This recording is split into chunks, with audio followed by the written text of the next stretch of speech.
Praise the Lord. இன்று காலை தியானத்திற்காக நம்ம பார்க்க போகிற வசனம் மத்தேயு 1:21.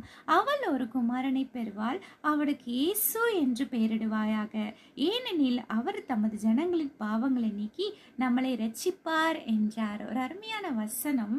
அவள் ஒரு குமாரனை பெறுவாள். யார்? மரியாள்.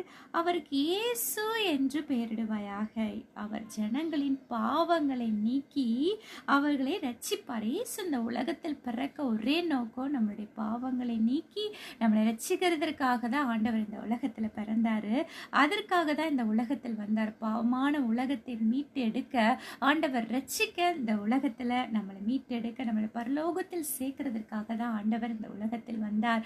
ஒரு பெரிய தேவன் ஒரு சாதாரண ஒரு ஏழை வீட்டில் ஆண்டவர் பிறக்கிறார். அவருக்கு பிறக்க கூட இடம் இல்லை. மாட்டு தொழுவத்தில் ஆண்டவர் பிறக்கிறாரு. எதற்காக? உங்களுக்காக, எனக்காக.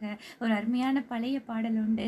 இயேசு மானிடனாய் பிறந்தார், இந்த லோகத்தை மீட்டிடவே, இறைவன் ஒளியாம் இருளில் உதித்தார், இந்த நற்செய்தி சாற்றிடுவோம். ஒரு நிமிடம் கண்களை மூடி ஜெபிப்போமா? ஆண்டவரே, அப்பா, இந்த உலகத்தில் எங்களுடைய பாவங்களை நிமிக்கிறதுக்காக, எங்களுடைய பாவங்கள்லேருந்து எங்களை தூக்கி எடுத்த பரலோகத்தில் எங்களை சேர்க்கறதுக்காக இந்த உலகத்தில் நீங்கள் பிறந்தீங்களப்பா.